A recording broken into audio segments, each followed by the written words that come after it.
नमस्कार दोस्तों, मैं विकास शर्मा। मेरे इस YouTube channel astrology teaching by Vikas Sharma आप सभी का बहुत बहुत स्वागत है। दोस्तों, हमेशा की तरह एक नए विषय के साथ आज मैं एक नया सीरीज स्टार्ट कर रहा हूं और इस सीरीज के अंदर मैं आपको राशियों के बारे में बताऊंगा। इससे पहले जितना भी मैंने आपको पढ़ाया है अब तक वो एक बेसिक पार्ट था। यहाँ से हमारा एक एडवांस लेवल स्टार्ट हो रहा है। तो जो व्यूअर्स मेरे चैनल से आज जुड़े हैं उनसे रिक्वेस्ट है, पहले जाइए उन वीडियोस को आप देखिए। जो बिल्कुल ज्योतिष को नहीं समझते हैं उनके लिए रिक्वेस्ट है, ताकि वो लोग इसको समझ सकें। जो टर्म्स मैं यहाँ बताने वाला हूँ, जो नए नए टर्म्स आप यहाँ सीखेंगे, वो सारी मैंने आपको प्रीवियस वीडियो में समझाई हुई है। इसलिए वो बहुत बेसिक पार्ट था उसका, और बहुत सरल तरीके से मैंने उसमें आप लोगों को सब बताया है। तो आप लोगों से रिक्वेस्ट है, प्लीज जाइए और उन सारी वीडियोस को आप देखिए, सो दैट कि आप ये समझ सके जो मैं यहाँ पढ़ाने वाला हूँ। और जो व्यूवर्स ज्योतिष में थोड़ा सा इंटरेस्ट है, जो जानते हैं, वो मेरे इस वीडियो को यहाँ से देख सकते हैं। चलिए, आज मैं आपको जो स्टार्ट कर रहा हूँ वो राशियों के बारे में स्टार्ट कर रहा हूँ। 1 से 12 तक राशियाँ होती हैं, मैं आपको बता चुका हूँ। आज सबसे पहले राशि मेष राशि के बारे में हम जानेंगे। आज एक ध्यान रखिएगा दोस्तों, मैं राशि की बात कर रहा हूँ, राशि लॉर्ड की बात नहीं कर रहा हूँ। हम केवल यहाँ राशियों के बारे में आज जानेंगे कि मेष राशि क्या है। ठीक है, ठीक है। चलिए बोर्ड पर आते हैं। मैं आपको प्रीवियस वीडियो में बताया हूँ कि मेष राशि जो है, जितनी 12 के 12 राशियां ये 27 नक्षत्रों से मिलके बनी है। तो टोटल 27 नक्षत्र हैं दोस्तों, और 12 राशियां हैं। तो एक नक्षत्र की जो वैल्यू होती है 2.25 आती है। तो इन जनरल अगर मैं आपसे बोलूं कि मेष राशि 3 नक्षत्रों से मिलके बनी है, 3 डिफरेंट नक्षत्र के मिलन से मेष राशि का निर्माण हुआ है। ठीक है, तो आप जब भी मैं किसी राशि के बारे में बोलूंगा तो उस राशि के अंदर 3 डिफरेंट नक्षत्र होंगे, ये आपको ध्यान में रखना है। Is it clear? मैं आगे बढ़ूं।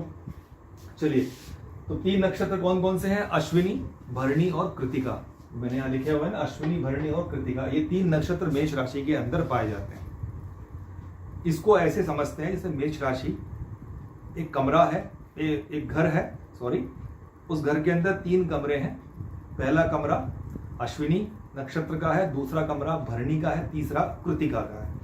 सपोज कोई प्लैनेट आके अगर इसमें बैठता है, लेट्स से कि शनि आके अगर यहां बैठ जाते हैं मेष राशि में, तो ये एडवांस लेवल की बात मैं आपको बता रहा हूं। तो हमें ये देखना होता है कि ये शनि महाराज इस मेष राशि के कौन से कमरे में बैठे हुए हैं, यानी कितने डिग्री पर हैं वो। एक राशि 30 डिग्री को रिप्रेजेंट करती है, ये आप सब लोग जानते हैं। ठीक है, तो हमको ये देखना होता है वो ग्रह जो है कौन से रूम के अंदर बैठा हुआ है, ये 3 नक्षत्रों में से किस नक्षत्र के घर में बैठा हुआ है। ठीक है, चलिए अब हम आगे बढ़ते हैं, क्योंकि ये सामान्य है मेष राशि के बारे में, तो मैंने थोड़ा एडवांस आपको बता दिया।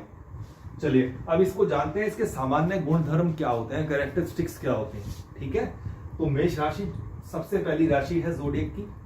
ठीक है, तो इसको चर राशि कहते हैं। मैं आप बता चुका हूं ये टर्म्स, चर, स्थिर, द्विस्वभाव, तो इसमें मैं बहुत आगे नहीं जाऊंगा। चर का मतलब होता है मूवमेंट। तो चर राशि के जो लोग, जिनकी मेष राशि होती है, बहुत प्रोएक्टिव होते हैं, बहुत ज्यादा एक्टिव होते हैं। ये कभी शांत बैठ ही नहीं सकते, ये मूवमेंट करते रहते हैं बैठे हुए भी। अगर हाथ में इनके पेंसिल है तो पेंसिल घुमाते रहेंगे, पेन घुमाते रहेंगे, कुछ ना कुछ करते रहेंगे। इनका मूवमेंट हाथ पैरों का चलता रहेगा, आंखों का, इस तरीके का इनका नेचर होता है। और कोई भी काम करते हैं तो बहुत जल्दी से करते हैं। सपोज अगर ये खाना खाने बैठ जाते हैं तो बहुत जल्दी से खाना फिनिश कर लेते हैं, गरम गरम खाना खा लेते हैं। इस तरीके का नेचर मेष राशि का होता है, क्योंकि ये चर राशि है। उसके बाद ये पुरुष राशि है, मैं बता चुका हूँ, 1, 3, 5, 7, 9, 11, क्योंकि इवन साइन की, ऑड साइन की राशियां हैं, ये पुरुष राशि कहलाती हैं। और 2, 4, 6, 8, 10 और 12 ये इवन साइन की राशियां हैं, ये स्त्री राशियां कहलाती हैं। तो ये 1 नंबर की राशि है, इसलिए ये पुरुष राशि है। और ये विषम राशि भी है, क्योंकि 1 नंबर जो है विषम राशि में आता है। 1, 3, 5, 7, 9, 11 ये विषम नंबर है, इसलिए ये जो 1 नंबर की राशि है ये विषम राशि है। और इसकी जो प्रकृति है, इसकी नेचर, देखिए नेचर भी होती है राशियों की, ये पित्त प्रकृति की है। 3 तरह की हमारे अंदर, शरीर के अंदर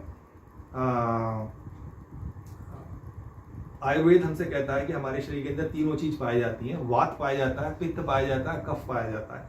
अगर इनका डिसबैलेंस हो जाता है, कम या ज्यादा होता है, तो उनके कारण से रोग उत्पन्न होते हैं।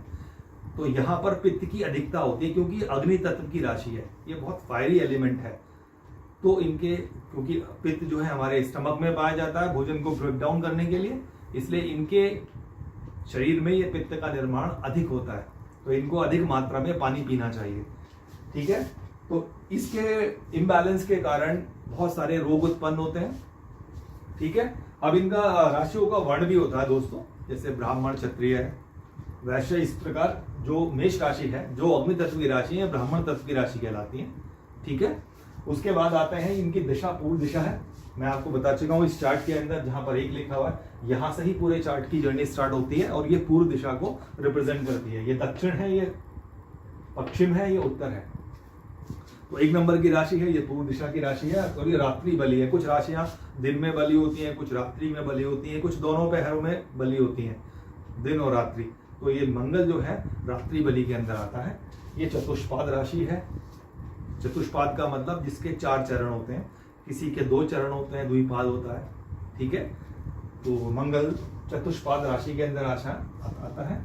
और इसके जो गुण की बात करें, गुणधर्म की बात करें, तो 3 तरह के गुणधर्म होते हैं दोस्तों राशियों के।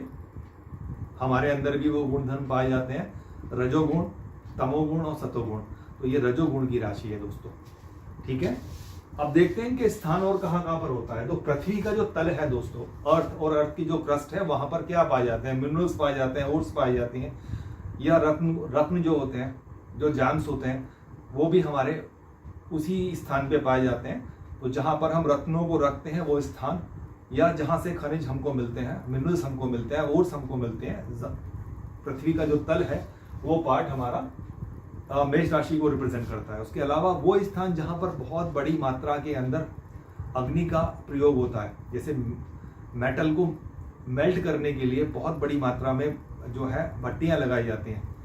तो जहां पर अग्नि का बहुत मात्रा में प्रयोग होता है, वो उस स्थान को भी मेष राशि का स्थान कहते हैं। जैसे हमारे सभी घरों के अंदर हम खाना पकाते हैं, तो खाना पकाने का जो स्थान है, जहां पर हमारा चूल्हा जलता है, स्टोव जलता है, वो स्थान मेष राशि का स्थान कहलाता है। ठीक है दोस्तों, उसके अलावा मेष राशि का जो रंग है वो लाल रंग है, क्योंकि रक्त जो है, जैसा रक्त का लाल है उसी प्रकार मेष राशि का रंग होता है। और रक्त के अंदर जो लाल कणिकाएं निर्माण होती है वो बोन मैरो में होती है, इसलिए मज्जा, शरीर के अंदर जो मज्जा है वहां पर इसका मेष राशि का वास होता है। ठीक है दोस्तों, उसके अलावा ये पाप राशि में आती है। मैं बता चुका हूँ शुभ राशियां कौन कौन सी होती हैं और पाप राशियां कौन कौन सी होती हैं। जो ऑड साइन की राशियां होती हैं, ये इवन साइन की राशि से अपेक्षाकृत अशुभ राशियां होती हैं। उसमें भी जो मंगल और शनि की राशियां, ये पाप राशि कहलाती हैं, क्योंकि ये मंगल की राशि है इसलिए ये पाप राशि है। उसके अलावा जो वन स्थान है, जहां पर बहुत बड़े बड़े दरख्त होते हैं, पेड़ होते हैं, ट्रीज होते हैं, ठीक है, जहां पर लकड़ियों का कार्य होता है, जंगल से लकड़ी काटने का कार्य होता है, उस स्थान को भी मेष राशि रिप्रेजेंट करती है। ठीक है, अब हम अपनी बॉडी के अंदर आते हैं कि बॉडी में मेष राशि कहां पर होती है। तो हमारा हेड जो है, स्कल वाला जो पार्ट है, ये मेष राशि को रिप्रेजेंट करता है दोस्तों। बहुत हार्ड होता है ये। तो ये जो स्थान है हमारा, ये हमारा मेष राशि का स्थान कहलाता है। अब इनकी अपीयरेंस कैसे होती है उसको और समझते हैं। मेष राशि वालों का जो चेहरा होता है वो चौरस होता है, स्क्वायर शेप का होता है, और इनकी आंखें गोल होती हैं और छोटी होती हैं। उसके अलावा जो बॉडी का जो कॉन्स्टिट्यूएंट है इनका, ये बहुत ही वेल बैलेंस्ड इनकी बॉडी होती है, और अपनी एज से ये कम दिखाई देते हैं। इसी कारण इनका पेट हमेशा अंदर मिलेगा। इनकी कमर जो है अपेक्षाकृत दूसरे राशि वालों से बहुत बैलेंस्ड होती है। ये अपने आप को बहुत फिट रखते हैं। ठीक है, अब अगर ये बड़ी एज के भी होंगे तो अपनी एज से 10 से 15 साल छोटे दिखाई देते हैं। इस तरीके का इनका अपीयरेंस होता है, इनका लुक होता है। ठीक है दोस्तों, तो ये इन जनरल मैंने आपको मेष राशि के बारे में बताया है। उम्मीद करता हूं आपको जो मैंने बताया बहुत सिंपलेस्ट वे में बताया है, आपको समझ में आया होगा और आपको अच्छा लगा होगा। अगर आपकी कोई राय है तो आप कमेंट्स कर सकते हैं, और आपको ये पसंद आया है मेरा वीडियो तो इसको लाइक कीजिए, शेयर कीजिए और चैनल को सब्सक्राइब कीजिए। चलिए मिलता हूं अगली राशि के साथ, जब हम वृष राशि की बात करेंगे अगले वीडियो में। तब तक के लिए नमस्कार।